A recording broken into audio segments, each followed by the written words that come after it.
to my channel. Hopefully you guys enjoyed part 1 of this video analysis. Today we'll be going over part 2 of this video analysis. Part 2 is great. There's a lot of very fun and exciting points. Hopefully you guys can learn some new technique and strategies throughout this part 2. Also, for my next video I'll be doing a Q&A, and so if you guys have any questions regarding me or pickleball or just whatever, make sure to leave those down in the comments, and then hopefully I can get those answered. Other than that, stay tuned. Hopefully you guys will like this part 2. The score is now 5-14-1. Good drops, working our way up to the net, working Adam's backhand. And Adam set that up a little bit too high, and that is thanks to my partner, Matt Goebel. Let's go back real quick.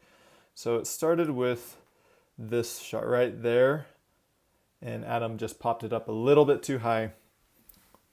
So that's a great penetrating shot from Matt, that forehand roll that he has. Great defense. And that was just a little bit of sloppiness from Adam. Normally he makes those. 7-14-1 is the score. We are down quite a bit right now. And that's a beautiful shot. Randy knows it's coming. He just doesn't know exactly where it's coming to. So that ball that Matt was able to hit it on, it bounced a little bit high and a little bit slow. So right there, it's slow, and then he just gets Randy a little bit confused right there. So that's a great shot. And that's exactly the type of shot Matt wants, is that low, slow ball where he can really dictate, control that ball how he wants. Here's a quick timeout. I believe it's 8-14-1 now. I'm going to skip forward.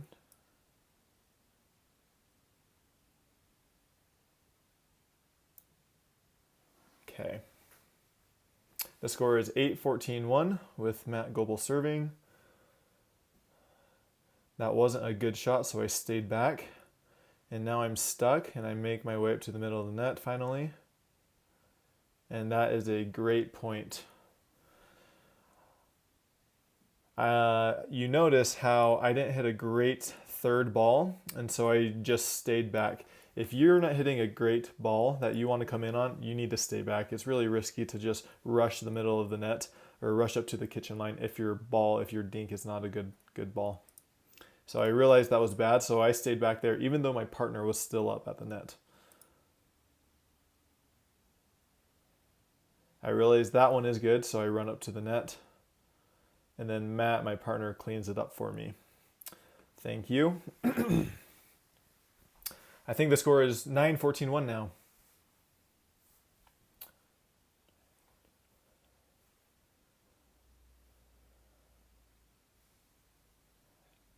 And that's the live by that shot and also die by that shot. It hit the net, and so it popped it up very easy for Randy to put away. 9-14-2 is the score. That's a great ball that Matt just hit, a great dink. Allows him to get up to the net real quick. And here we are in a pretty standard dinking rally, just moving the ball around. So on that one, Adam, he sped it up to me a little bit. It was kind of a mini attack, let's see. And then that is kind of what initiated everything else.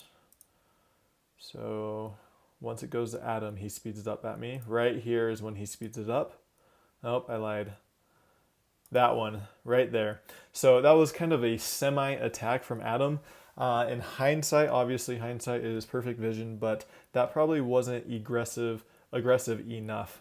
If I were him, I probably would have dinked it a little bit more, waiting for a more right ball to do that on, or I would have gone harder. That was kind of in the middle 70%-ish range. Either he needs to go 90 to 95% or just go back to the dinking. And then that allows me to take cover right here and really take up a lot of real estate.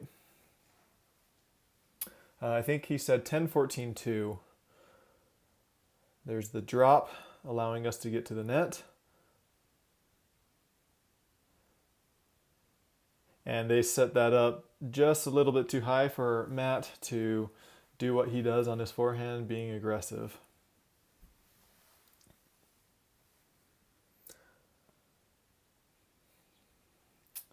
That's a little bit risky. He had been making those earlier, so I don't think that's necessarily a bad shot to go for.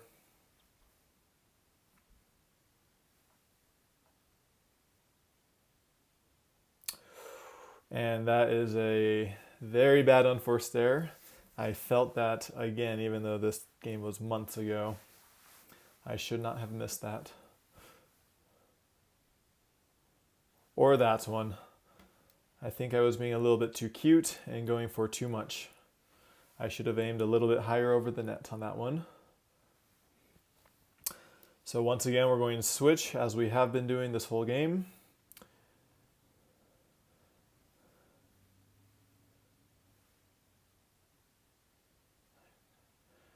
And that was a good standard point. Looking back in hindsight, at the very beginning, I wish I would have taken more advantage of this first ball. I had a high backhand, and I wish I would have attacked it with more power. So I think it's right there, or this one right there. I wish I would have put a little bit more power on that ball.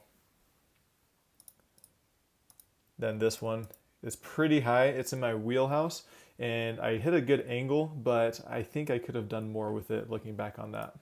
We ended up winning the point, so obviously it's still good, but had we been able to finish it 1 or 2 balls earlier, that would have been nice.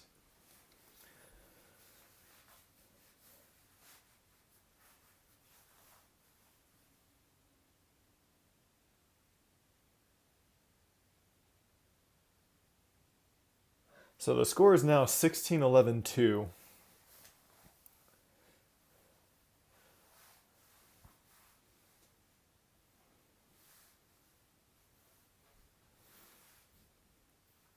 (11-16-1). We're making our way back little by little. Drop them, come up to the net. And here Matt goes, just working that forehand, waiting for that right ball to come up. And that was a good ball by Adam. It was kind of unexpected, and it was kind of mid-speed, not too fast, not too slow, but kind of caught me off guard, so that was a great ball by Adam.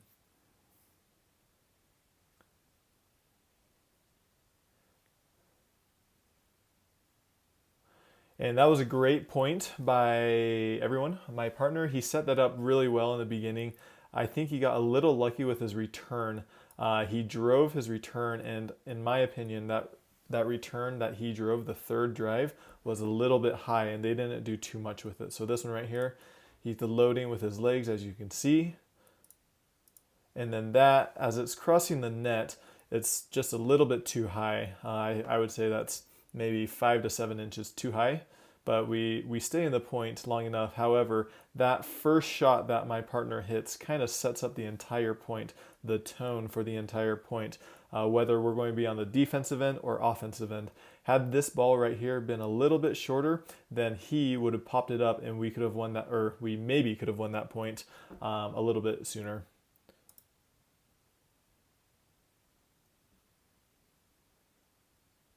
Couple net points in there. Sometimes they go your way, sometimes they don't. 16-11-1 is the score.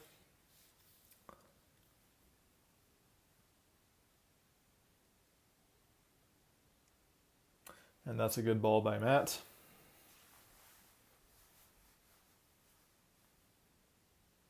(16-11-2). Here we go, switching. To me, that looked a little bit sloppy from Randy. He just kind of was going, swinging hard. He did well on the first one, and I probably would not have done that on the second one.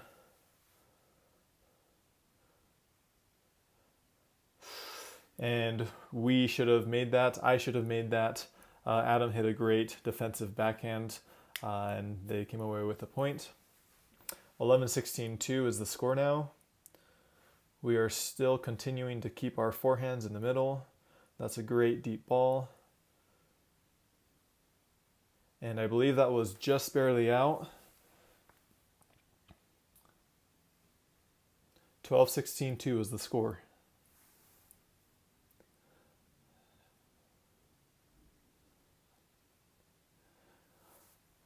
That's a point. On these points, I think we've been trying to drop Adam a little bit more when we're getting up to the net.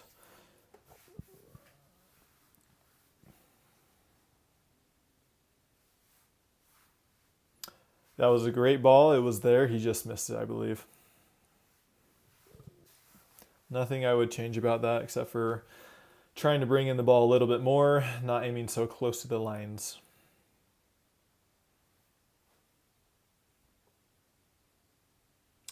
And I got very lucky. Adam had a pretty high backhand and he just put it into the net a little bit. Once again, it's all about margins. How close do you need to hit to that line, to the net, to win the point? Oftentimes, I think we are all too hard on ourselves. Oftentimes, we do not need to hit the line or hit it half an inch over the net. Sometimes we do, I agree, but oftentimes you do not need to hit those types of margins. So if you look right now, I am, once again, I've already talked about this, but I am completely in the middle of the court. We're really trying to hit it over here and allow my partner to skirt around that corner, to kite around that corner and hit that forehand. And then if they hit it over to me, I can oftentimes hop that corner and do a forehand. So it's been working so far for the most part.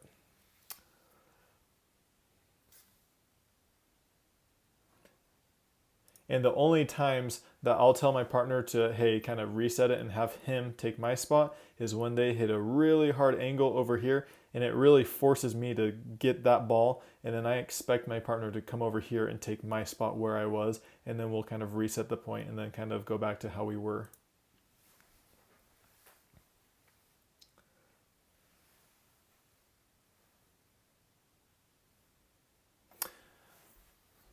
And that was a great point on my end with my partner. Just a lot of patience. And they popped that ball up just a little bit too high, and since we're stacking, since I'm lefty, I was able to step in there and capitalize on that ball. Right there, it's just a little bit too high. Had I not been so close to the middle, that would not have been possible for me to do that. And then in reality, I'm guessing my partner would have let that bounce and then a normal point would have ensued after that. However, since I'm cramping the middle, since I'm over here in the middle, it really allows me to take a few of those balls that he maybe would let bounce, but I'm there, I'm closer, that I can take as a forehand and really start to dictate the point. So that is a huge advantage of stacking and keeping your weapons in the middle of the court.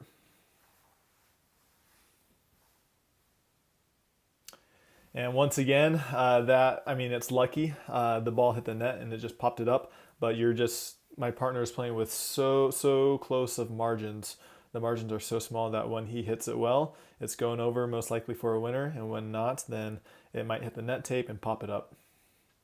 So those are the pros and cons of hitting that type of a shot or having that small of margins. I think Randy got maybe a little bit anxious on that, trying to catch my partner off guard. Sometimes it works, sometimes it doesn't. That time it did not. And my ball was just not great right there. We're still alive. That's a great dig. Great point so far. Well, that was a very athletic point from everyone on the court. It was due to me. I kind of put that ball up there in the beginning, so that's my fault. But then we were able to dig our way out of it right there. And on that first one, I realized it wasn't great, and so I took kind of a mini step into the court, maybe 1 or 2 steps into the court. I didn't want to fully commit because I didn't want to get caught up there. And so I took 1 or 2 steps into the court right here in anticipation that maybe I could hit one more before making my way up to the middle of the kitchen line. And then that one was not good. And so I tell my partner, hey, back off, watch out. And then we are both back here just trying to stay alive.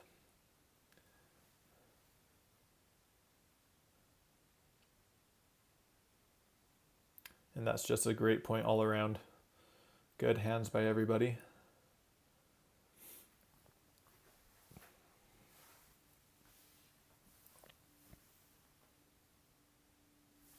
The score is now 16-16-2, so pretty close.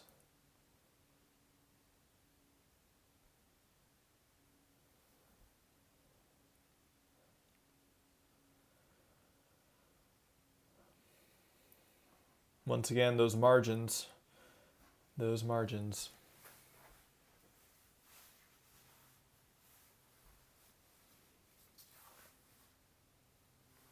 16-16-1.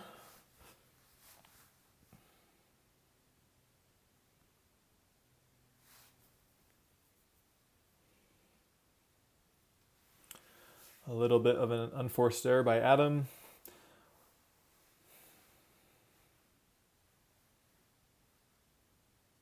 And that ball that Adam just barely hit was a bit too high, and it left it open for me to attack. You really want to make sure to keep that ball down. So that is well over 2 to 3 feet over the net, and playing against top level teams, they're going to make you pay for that. And there's not much Randy could have done there.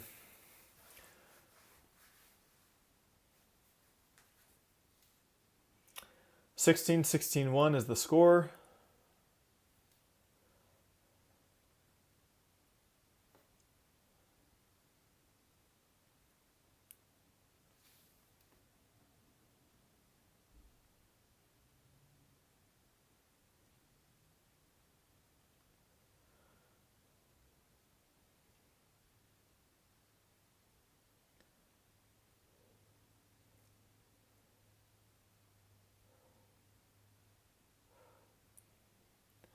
And that was a great point.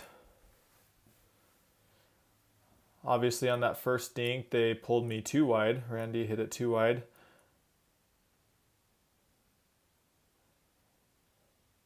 And then Randy saw that Matt was going there, and he took the leap of faith and was able to connect with it. Had he not gone there, my partner, then they would have been all sorts of out of position.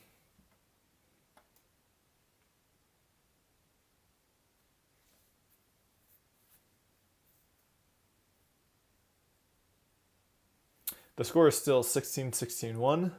Seems like we've been at this point for a little bit. And that's exactly what we were wanting to do. I love when they go down the line on me because it allows for me to hop right here. And then oftentimes my partner will clean up if I don't put it away. So right there, I notice it's going to come right around here. And I got to skirt around the kitchen line. Right there. And then I hit it, and then my partner is ready, waiting for that ball to come over, and then he's going to clean up my mess. Right there. I maybe would have liked for my partner to come a little bit more in the middle in case they had gone behind me, but obviously on that last point it worked out. So he did take one step over here, which is great. Most people just stay right where they're at. Had he been right here, that would be more ideal because he could still cover balls that are over here and then also most balls that are over here. So when he takes my spot, it's very difficult for this team to hit it past us. That's exactly what we want. Good movement by both of us. The score is still 16-16-2.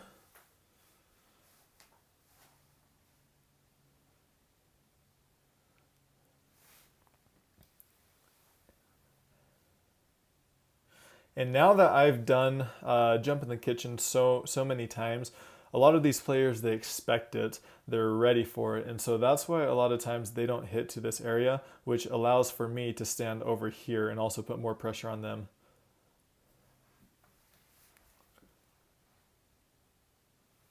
That was a good low attack ball by Adam. 16-16-2 is still the score.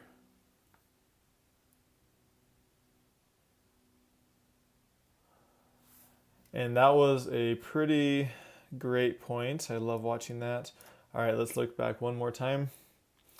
And so I was already in the middle right here, and I was anticipating them to go down the line. In this match, they rarely go cross court right there, and just the feeling, the way the point was going, I had a feeling that he was going to go down the line, and so I was already ready to make that poach, to make that move. Right there. And so I'm already moving that way, and I see him hit it right off his paddle, and it's going that way, and I'm already moving full steam, so I'm going to go ahead and take that ball because it's my forehand, and I'm already much closer to the ball than my partner is. My partner is maybe, I don't know, that looks like 3 to 4 feet behind me, but since I'm in front of him and I can cut off that angle, I can get there a lot quicker and put that ball away. Right there, so he was going for it, and once again, I'm still a couple feet in front of him, and then it completely catches them off guard as well. And that is a wrap on part 2 video analysis. This was a little bit longer than I had anticipated, and so I split it up for another third segment. So the third segment will come out later this week, hopefully. It's a lot shorter, obviously, but it was just a little bit too long, so I couldn't include it in this video part 2. Hopefully you guys liked this part 2 analysis. There were a lot of great points that were had and some interesting and cool strategies that were used. Also, if you guys have any questions about myself or pickleball, make sure to leave those down in the comments below. For one of my next videos, I'll be answering some of those questions. Also, make sure to like and follow this page if you want to be notified for when I post more videos. Thanks again. Have a great day.